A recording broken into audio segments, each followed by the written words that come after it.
This is Rafiq Luzon, and you are tuned in to Nothing But That Sports Talk.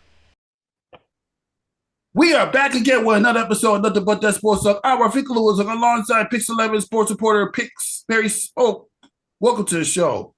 Hey, thanks for having me, man. It's an exciting time in New York basketball. Yeah, definitely exciting time in New York basketball. I mean, even with the Knicks, well, yeah, they're being the New York Knicks. That's all I gotta say. But before we get into everything going on in New York, especially ever since you became a reporter for PIX 11, let's just talk about like your transition, because I understand from what I've seen in research, you once had a performance background prior to going for a sports journalism career. Yeah. So I moved to New York right out of college. My degree is in musical theater performance, and I was a Broadway guy, and I loved it. Absolutely loved performing. Still, we'll do the anthem here and there. But during COVID, 4 productions I was scheduled to be in got canceled. And I said, you know what? I think it's time to have a career that doesn't depend on an audience, a career that can't get shut down by a pandemic. And I had been a freelance sports podcaster and did some sports writing. And so I actually applied to PIX 11 to be a sports writer. Luckily, I got the job. And then from there have just continued to work up the chain from writer to digital reporter to now the reporter you see on TV today. I'm not mad about that. I mean, when I had a theater performing background in high school, so I could kind of relate. I mean, Nice. even though I never really thought much about doing journalism when I was younger, doing theater, doing some theater acting, but I didn't really think much about it until I was literally qualified to do it. I mean, I went for it when I was at LIU in Florida. Now doing independent journalism that you see me doing when we was at the games at South Shore. Then I see you at the one basketball tournament where Rosa Simpson managed to pull off the win for the girls' side. Yeah. That was pretty exciting. And of course, the games at Madison Garden with the Big East tournament. So yeah, I've seen you everywhere. What was it like having an opportunity to cover these kind of stories ever since you started working for PIX 11? I mean, it's fantastic. The basketball that I've gotten since I've got there, and all the stories especially, but the basketball especially. I mean, we had the Knicks with both of their big playoff pushes that I was able to cover. Went to different cities also to cover those games. I was at Game 5 when the Liberty won their first championship in the history. But I love that you touched on the one tournament, because the high school basketball culture here in New York is unbelievable. I do a weekly high school feature.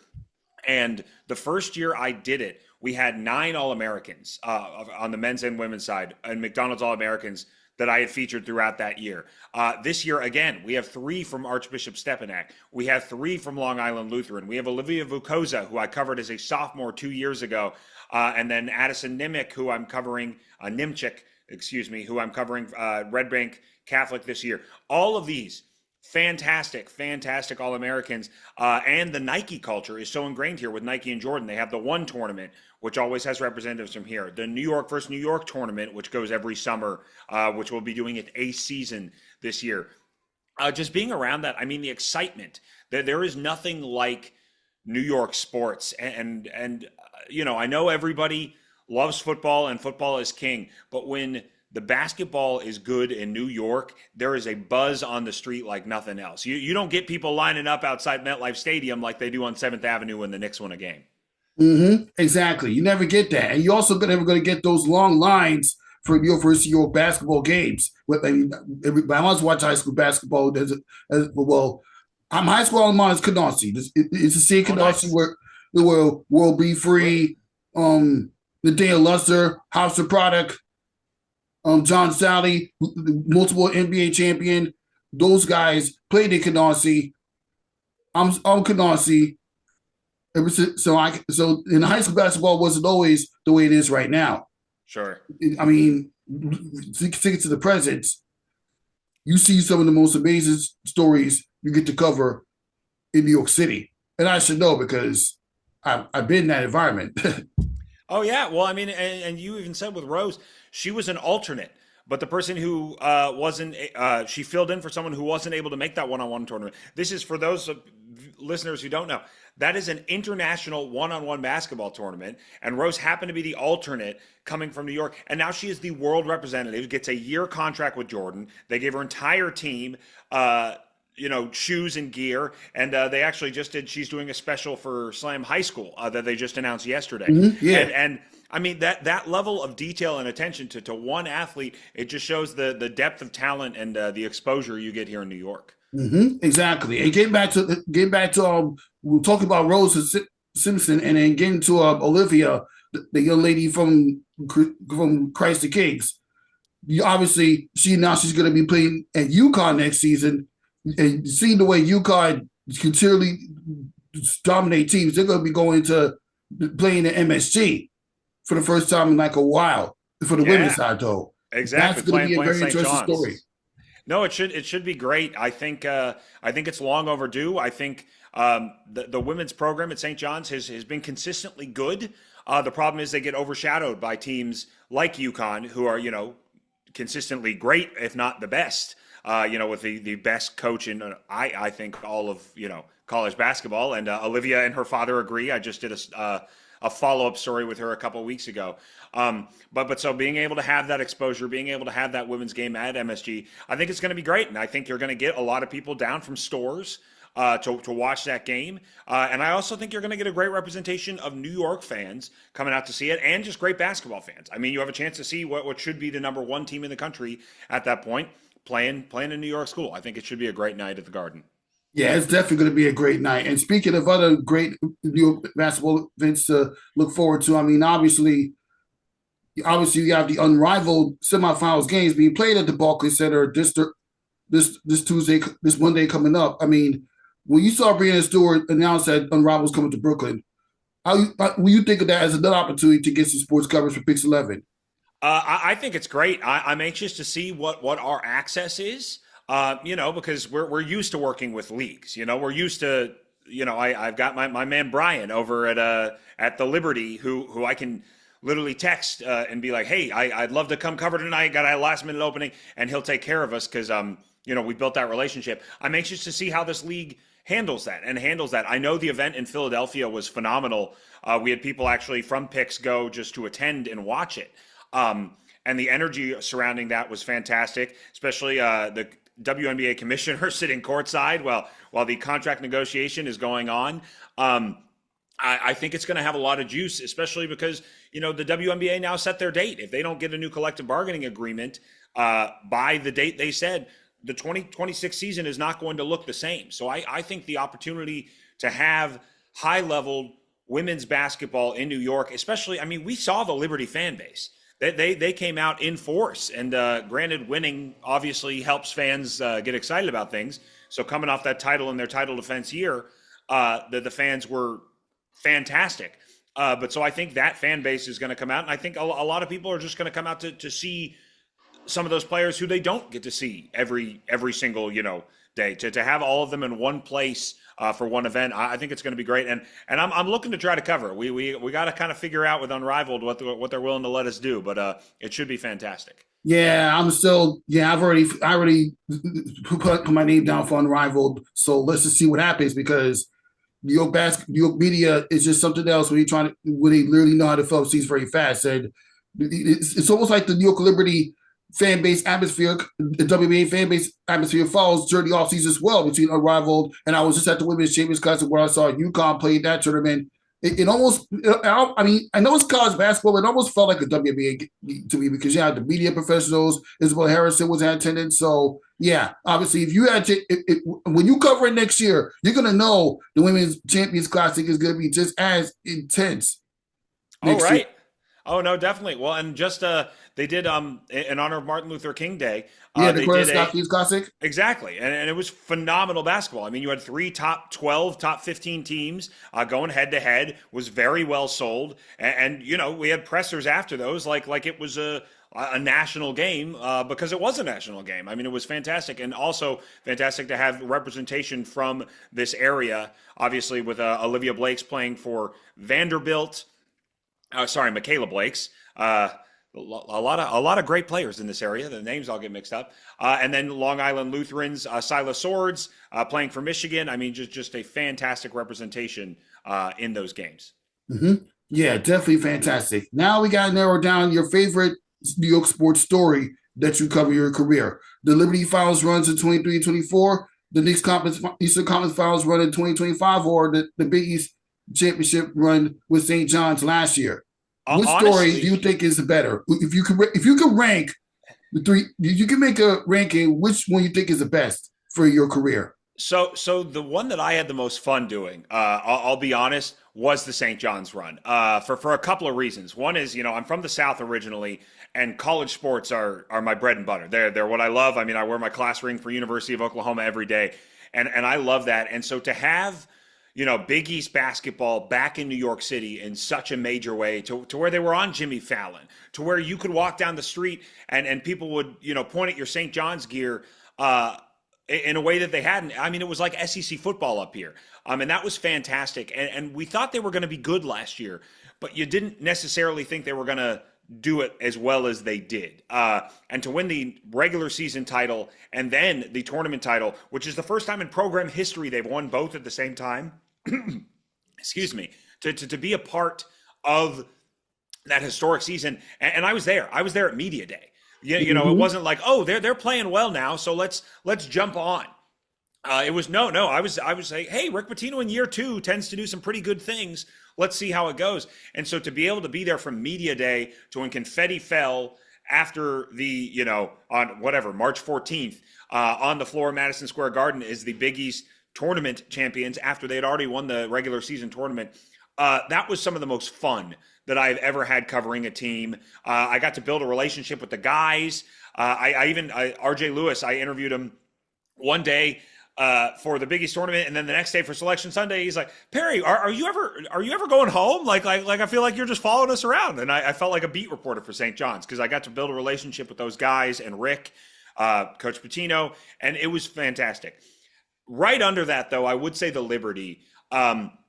And it's hard. It's hard not to say the Knicks because the Knicks run this city when they are good. The problem is they haven't won yet. They keep getting close, but people want championships. Banners hang forever. And St. John's has that banner. The Liberty finally got their banner and getting to go to that game 5 against the Lynx, which was insane. I even bought a ticket for my wife to sit and watch that because I was like, hey, this is historic. This is going to be great. And watching that game happen from the intense comeback that it was, then to the parade, then getting to go to banner night. I mean, that there's a finality to that where you get to see that banner, you get to see that fly forever, and the fact that they are one of the original founding members of the WNBA and the last one to win a title. It was this huge moment, I think, for the city to get a title. And look, if the Knicks win a title, if they get back on track this year and decide to win against the top teams in that'll blow probably all of it out of the water. But until they get to hang a banner, you just can't compete with the joy you get watching a parade, watching a banner fly, watching players get their rings. Yeah, you can't compete with that. I mean, No. you talk to somebody that was that had his own share of seeing St. John's being what they are at Media Day. I've covered Media Day since 2023 and covered the tournament since 2024. I saw confetti fall for UConn who took out St. John's to semifinals. And St. John's redeemed himself from that loss to win the Big East title last year. I saw confetti fall. It was just, okay. Once UConn win the national Big East tournament in 2024, that was amazing. But St. John's in 2025, that was even more amazing because it's the home team. And being that I got to call the games for WSU Radio just recently, some of the best matchups.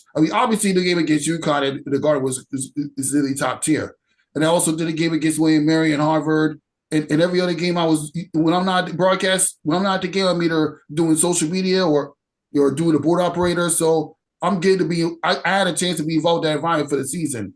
And if not for WSU, then my own platform, Nothing But Sports, like which I'm interviewing you at right now. So you just got to find a way to get your foot in the door when you be involved in media for those New York sports teams. Oh yeah, no, because it's. I think it always. it pays to cover early and cover often, because you want to have those relationships with the guys. You don't want to be asking the same question that everybody's going to ask a million times. You want to be able to follow storylines. And that's what I love this season. And I know I launched a show called Court Storming, which is on I saw that. He had some good interviews, especially with Kevin Connelly. He was on my podcast not too long ago. He has some good insights as well. Yeah, no, it's just fantastic to be able to follow all season long, and to be able to build on things. And it's not just like, hey, I'm looking at these 2 games. It's like, no, I'm looking at these 2 games in the picture of an entire season, where you don't necessarily get to do that on linear broadcast, because it's, hey, let me tell you the news of the day. And the news of the day is, hey, can St. John's bounce back from a bad UConn loss to beat Villanova and remain in first place with the tiebreak in the Big East? But there's so much that went into that. And it's, okay, so this is the first loss after the Providence loss, and this is the first time the team has looked not good in a very long time. And so what went into that? Can they keep that from repeating against Villanova? Can they keep that from repeating against, in the tournament? And to be able to follow that all season long has been so much fun, and also spend a little more time with the players. We had Isaiah Sellers on the show, and he, we got to talk to him about being off the court. And talk to him about what he likes to do when he's not in the basketball court, which you never have time in those 2-minute interviews after a game. And so I've really, really loved getting to cover St. John's this season, even through the beginning when it was rough, and we were wondering if this team was going to find their footing. And even now, coming off the worst loss that, or second worst loss Rick Pitino's ever had in his career, it's just fun to be a part of something and be in the entire picture of it. Yeah, definitely fun being in the entire picture. I mean, what more can you say? Your basketball is really elevated in so many different ways. Now we got to get to the Knicks, as you kind of mentioned. We don't know what type of team they're going to be. They were in the conference finals last year. They did lose the other night against the Cleveland Cavaliers. But what is your ceiling for the New York Knicks this season? A lot of it also, I think, depends if Jason Tatum comes back, because if he does, and it's looking like all the signs out there look like 314 is when he's coming back. He took the pay cut for one less than that. His documentary's 314, all of this stuff. With what they did at the trade deadline, with what they did at the offseason, and if he's able to come back, I think the Celtics are again the team to beat, which I hate to say as a New Yorker.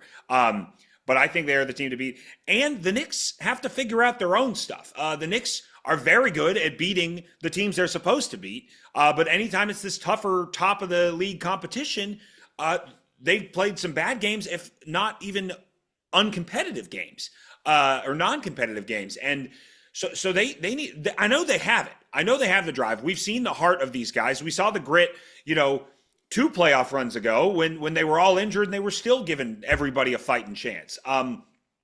So I think they've got the talent to do it. I think they've got the potential to do it. Right now, though, I think they're playing like a second round team, maybe an Eastern Conference Finals team. But the way they're playing right now, you would have a hard time seeing them in the Eastern Conference Finals, let alone winning it.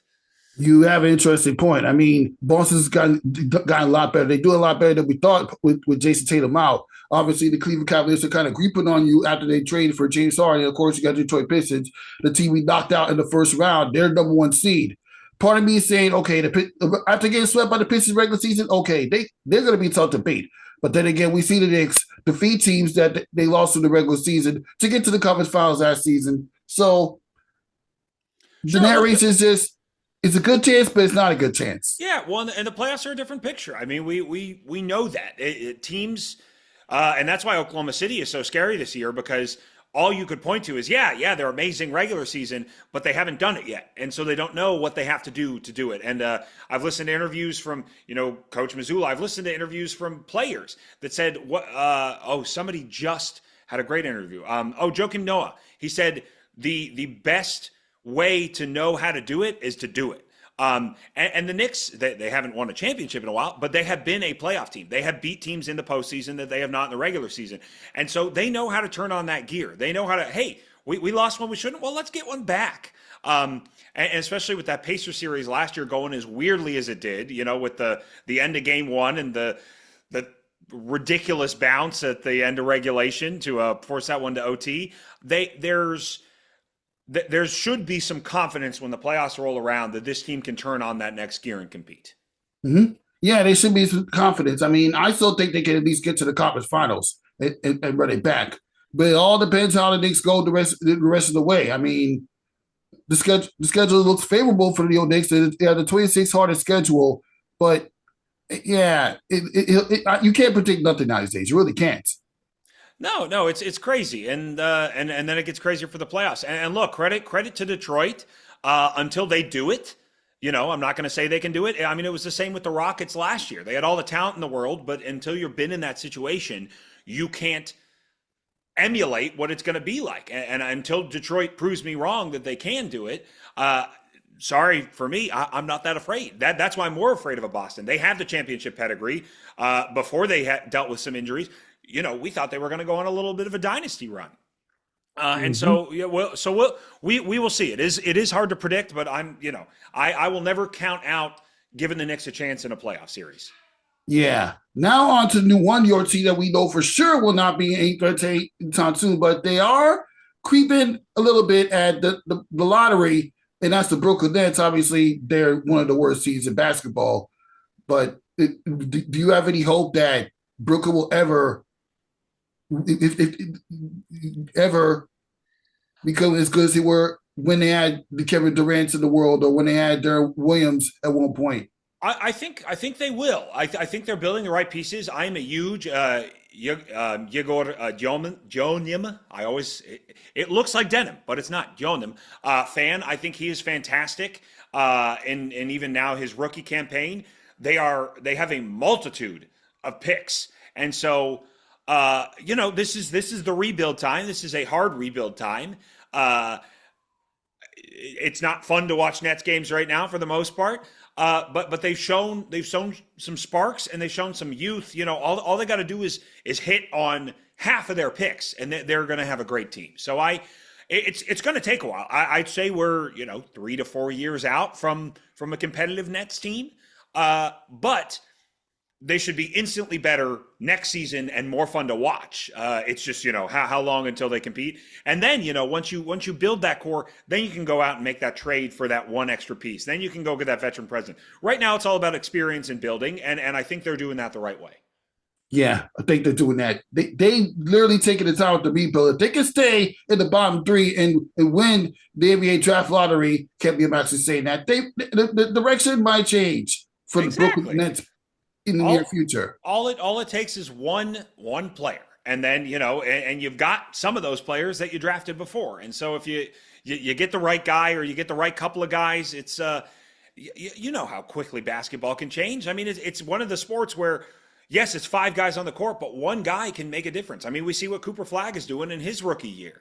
And next year's class is loaded. I mean, you have guys who were maybe thinking about going to the draft last year who would have been top 10 picks, who are now going to fall maybe to the second round because of how ridiculous this class is. I mean, if you can go get an AJ DeBonsta, if you can go get a Boozer, I mean, these are all they do is win.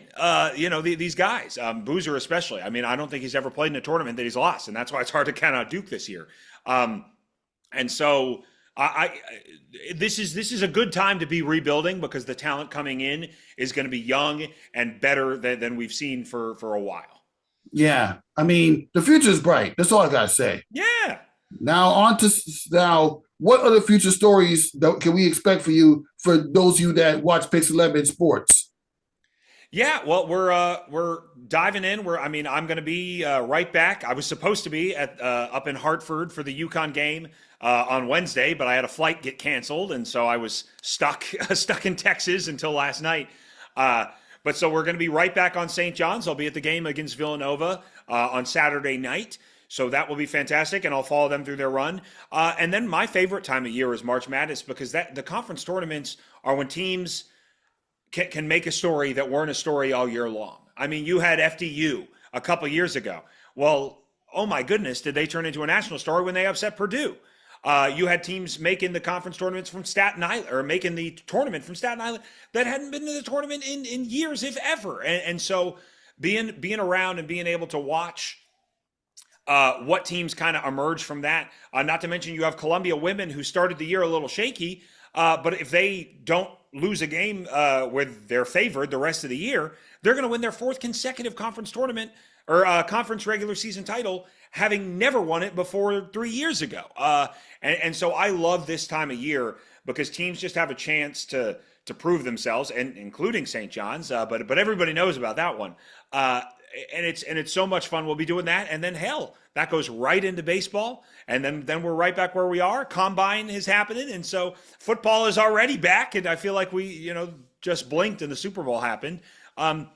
So it's great, and that's the amazing thing about New York is it's always something. There's never a lull time. It's if you live in some of these towns where you don't have a team in one of the sports and so you're in the off season. Well, guess what? Our off season in football is peak basketball and the beginning of baseball. And man, are the Mets going to be fun this year with how they retooled their roster, and Yankees. We'll see how it plays out. They didn't change much, but had they had some things bounce their way differently, they could have been hanging some banners of their own. And so it's there's never a bad time in New York sports. Yeah, I mean, come on. Even NYU women's basketball is doing good. Oh my goodness, they haven't lost a game in what? Lost a game in 4 years. 87 games. It's unbelievable. Huskies? Yeah, unbelievable. Oh no, they're fantastic to watch. I got to go talk to them before the season, and it was a complete treat. And then the men are being competitive in their first year under a new head coach. And NYU, I mean, it is crazy the amount of amazing sports stories in New York. Yeah, it's crazy. We're going to continue following that. Thank you for stopping by, Perry Sook. I'm Rafiq Luzon with Nothing But That Sports Talk. We'll see you next time. Perfect. Nice talking to you. See you soon. Yeah.